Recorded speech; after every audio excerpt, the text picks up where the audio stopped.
नेपाल के अपदस्थ प्रधानमंत्री के.पी. शर्मा ओली हिंसक प्रदर्शनों के बाद अब आर्मी बैरक छोड़कर किराए के घर में रह रहे हैं।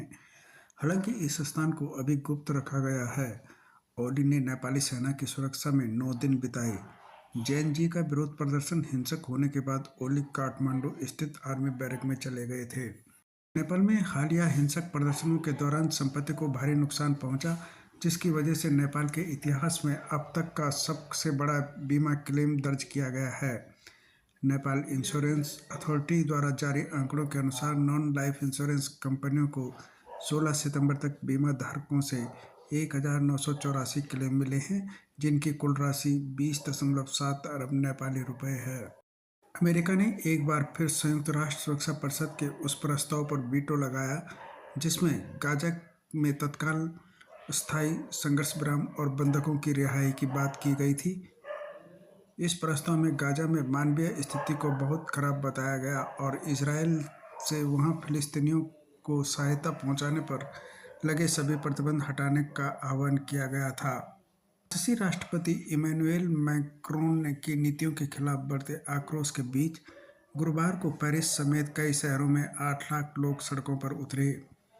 कई जगहों पर हिंसा भड़की, जिस पर पुलिस ने आंसू गैस छोड़ी। प्रदर्शनकारी सरकार की बजट कटौती का विरोध कर रहे थे, जबकि सरकार इसे घाटा और कर्ज कम करने के लिए जरूरी बता रही है।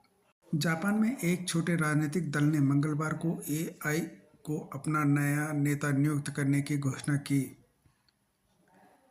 पाथ टू रिबर्थ नामक पार्टी ने यह घोषणा ऐसे समय में की है जब अपर हाउस चुनाव में खराब प्रदर्शन के बाद पार्टी के संस्थापक और पूर्व मेयर शिंजी इशिमारू ने अचानक पद से इस्तीफा दे दिया है। भारत, रूस और मॉरिशस के बाद यूएई से भी जल्द डॉलर के बजाय लोकल करेंसी में द्विपक्षीय व्यापार और अपने अपने पेमेंट सिस्टम के इंटीग्रेशन के एग्जीक्यूशन को अंतिम रूप देंगे। गुरुवार को अबू धाबी में भारत यूएई के केंद्रीय बैंकों के बीच हुई joint task force on investment की बैठक में इस मुद्दे को लेकर चर्चा की गई।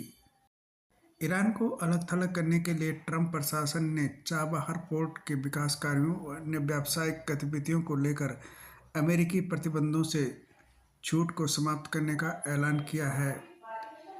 अब 29 सितंबर से चाबहार पोर्ट के संचालन पर प्रतिबंध लागू होंगे। दरअसल भारत 2024 में इस पोर्ट के प्रबंधन की डीडलाइन की थी। अमेरिकी राष्ट्रपति डोनाल्ड ट्रंप ने रूस यूक्रेन युद्ध को लेकर रूसी राष्ट्रपति व्लादिमीर पुतिन पर नाराजगी जताई है। ट्रंप ने कहा, पुतिन ने मुझे निराश किया है और मेरा भरोसा तोड़ा है। ट्रंप ने कहा कि पुतिन के साथ उनके संबंधों को देखते हुए उन्हें लगता है कि यूक्रेन युद्ध को सुलझाना सबसे आसान होगा।